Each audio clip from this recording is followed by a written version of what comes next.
bonjour. Bonjour, monsieur le journaliste. Pouvez-vous vous présenter, s'il vous plaît? Oui, merci beaucoup, monsieur le journaliste. Je suis Consolation Alentoum, chef de division de stabilisation des entités coutumières et intégration des peuples autochtones dans la direction des peuples autochtones, au secrétariat général aux affaires coutumières du ministère de l'Intérieur, Sécurité et Affaires coutumières. Vous avez pris part à ce dialogue qui vient de se clôturer ce soir. On voudrait d'abord savoir, est-ce qu'il y a quelque chose qui a attiré votre attention particulière au cours de ces 2 jours de travail? Ok, merci. D'abord, je remercie l'initiative de l'UNCN parce que la question de la conservation de la nature est une question mondiale. Et notre pays, vous savez, au-delà de son immensité géographique, il y a aussi la diversité biologique.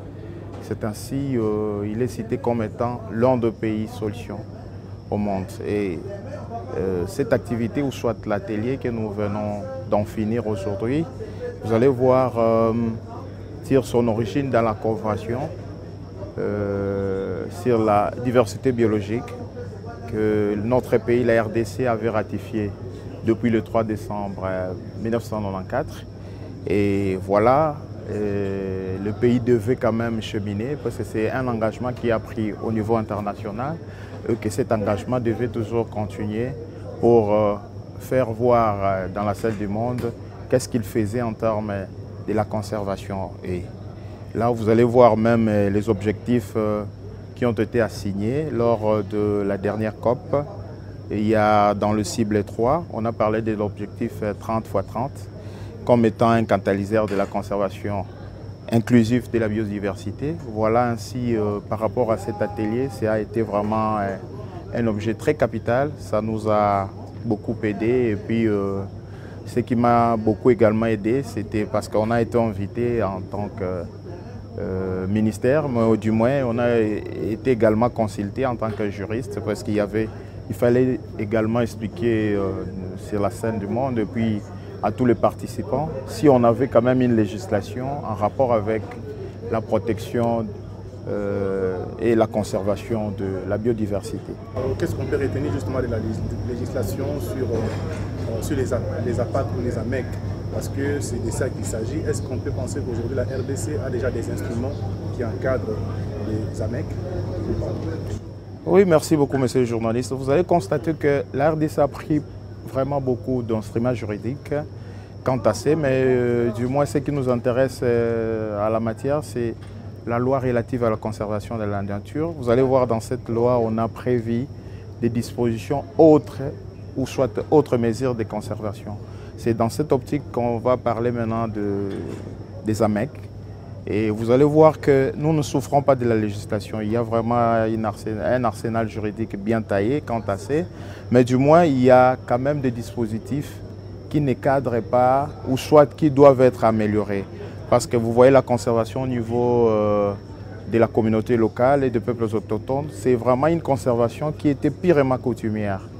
Il y a maintenant comment catégoriser cette forme de conservation en rapport avec ce que la loi a prévu. Parce que la loi sur la conservation de la nature, c'est vraiment une loi très flexible et a laissé vraiment des opportunités de conservation.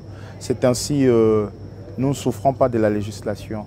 Mais du moins, compte tenu pour le secteur qui me concerne de l'intérieur, j'ai voulu beaucoup épingler 2 lois. La loi 15/015 du 25 août 2015 portant statut des chefs coutumiers en RDC et aussi la loi 22/030 portant protection et promotion des droits des peuples autochtones. Quand vous faites un peu une analyse sur les 2 lois, vous allez comprendre qu'il y a des mesures qui sont bien définies, qui sont bien protégées et ces mesures-là qui se faisaient de manière coutumière, ce sont ces mesures-là qui ont vraiment une similitude avec les AMEC qui sont des autres mesures de conservation. Donc on peut dire concrètement, la RDC ne souffre pas également de ces moyens-là de conservation, mais il est question seulement de faire une jonction avec la catégorisation de ce qu'on faisait de manière coutumière par rapport à ce que la loi dit et faire une corrélation avec la Convention sur la diversité biologique. Mais que répondrez-vous à ceux qui pensent que la loi sur la conservation, par exemple, parce que vous l'avez évoqué, elle est beaucoup plus focalisée sur... Alors, que répondrez-vous à ceux qui pensent que la loi sur la conservation est taillée sur mesure parce qu'elle concerne la conservation dans les aires protégées, tandis que la conservation des communautés ne semble pas être intégrée dans cette loi. Quelle est votre réaction? Moi, je dirais qu'il faut toujours faire une lecture combinée. Il faut toujours faire une lecture combinée parce qu'on parle de la loi sur la conservation de la nature. Je veux bien dire que cette loi-là a des opportunités parce qu'il y a une porte relative à sa flexibilité. C'est vraiment une loi flexible. Vous allez voir quand on parle des autres mesures de conservation, c'est-à-dire c'est dans cette optique-là qu'on peut intégrer les mesures qu'on utilisait ou soit que la communauté utilise en termes coutumières. Donc c'est un peu ça qu'on peut dire cette forme-là de conservation par la communauté ainsi que le peuple autochtone font partie également de ce que la loi a prévu comme autre mesure de conservation.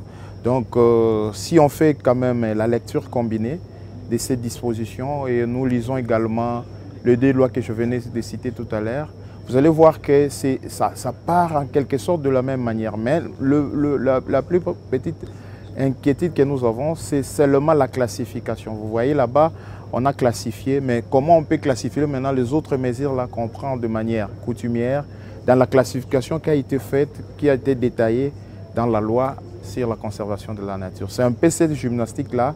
Si on le fait facilement, on va voir que la loi existe, mais ce qu'il faudra faire, c'est peut-être chercher de mécanismes de faire cette catégorisation. Ma dernière question, c'est de savoir quels seraient les avantages pour la RDC de légiférer sur les APAC, bien sûr les AMEC. Est-ce qu'il y a des avantages? Si oui, lesquels par exemple? Moi, je dirais, je ne partage pas d'avis qu'on puisse avoir encore une longue législation, parce que la législation existe. C'est question seulement de faire ce que je dis, un peu de gymnastique, de faire catégoriser. Parce que la législation, quand on dit autres mesures de la conservation, c'est-à-dire les autres mesures de la conservation et puis toutes les pratiques qu'on fait de manière coutumière font partie également des autres mesures. Je ne vois pas pourquoi on devait encore avoir une autre loi, parce que d'abord, tout ce que nous avons comme loi pose déjà un problème sur le plan de la mise en application. Parce que vous connaissez, la République, vraiment, nous avons un pays continent.